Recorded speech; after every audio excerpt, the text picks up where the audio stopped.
Dune Part 2 from Denis Villeneuve. It's the sequel to the 2021 sci-fi epic about a young man's rise to prominence on a desert planet.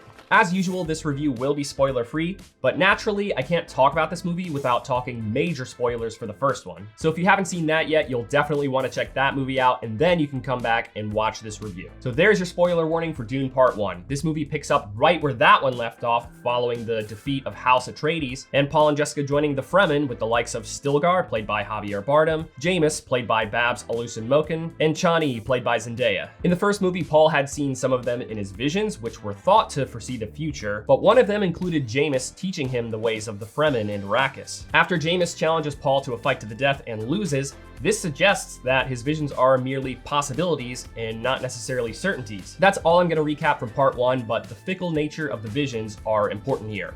One of the things that makes this movie so exciting is knowing that not everything that Paul sees in his visions are going to play out the way he sees them. It is so cool seeing how everything transpires in relation to the potential outcomes that he sees. These are a big part of his character in the movie, because he wants to avenge House Atreides, but he has to make decisions in consideration of the potential horrors that he could be influencing by doing so. So Paul and Jessica are learning the ways of the Fremen, some of whom believe that Paul is the Mahdi, which is a prophesied hero that will allegedly lead them to paradise. There are heavy religious themes here. The people who believe that Paul is the Messiah are in complete awe of him, which of course puts Paul in a tough position to make choices about how to navigate the worship that these people are showing him, because it all could lead to the direction of an unfortunate future that he's foreseen. It's an interesting line that he has to walk, because he does want to fight back against House Harkonnen, but he also has to think about how that decision could affect those around him, like Chani. The evolution of his and Chani's relationship is another big player here, because their romance is the biggest influence on the decisions that he makes. It's not the most enchanting movie romance I've ever seen, but it's still a solid one. It just shortcuts things a little bit. Like, there didn't seem to be that many scenes of their love between them first starting to fancy one another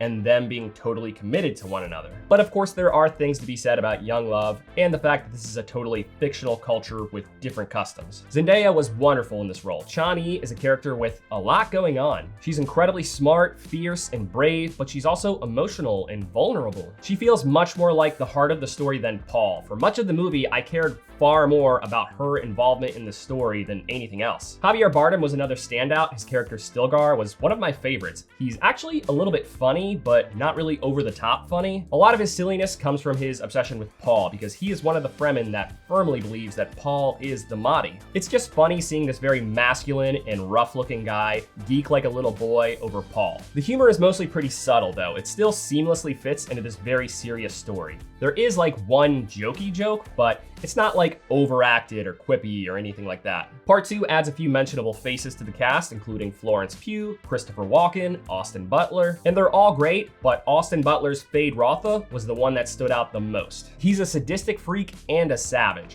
I do wish that he had gotten a little bit more screen time in the movie though. That's not to say that he doesn't play a big part in it, I just really liked his character a lot. He's a totally ruthless killer, which really reminds you that this movie is rated PG-13, because there are times where he kills people and you just go, interesting.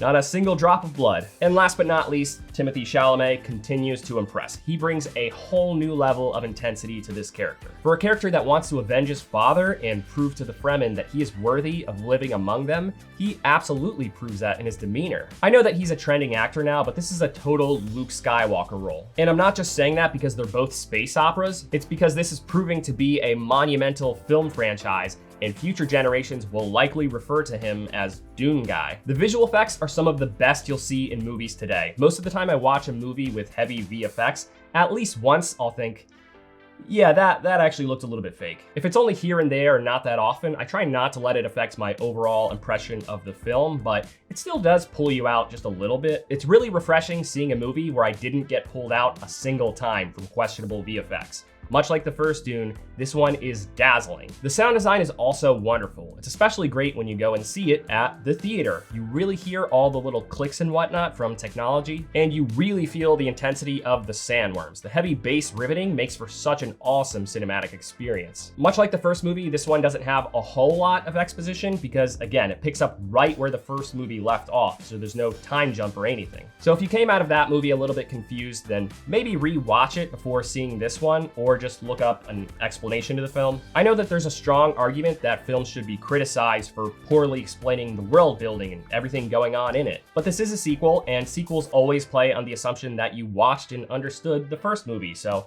any missing details I think should not be at fault of this movie alone. The climax of the film is big and epic, but it does feel pretty expedited. I feel like there could have been a lot more mayhem leading up to the final confrontations. Like, there's a little bit, but once the good guys and the bad guys met face to face, I kind of just thought, boy, that escalated quickly. That said, I do understand some action scenes being on the chopping block because this movie is already just so big. On top of the action, this movie has politics, religion, friendship, family bonds, and of course, love, which should remind those of you who tend to be minimally engaged moviegoers that for maximum enjoyment, you really want to give this your full attention. But believe me, it is worth it. Overall, this movie was absolutely riveting. It's an incredible movie and a clear sign that this franchise will likely be remembered as some of the greatest pieces of cinema ever made. If you're interested in seeing this movie, I gotta say, you're doing it wrong if you're just planning on waiting until it comes out on streaming.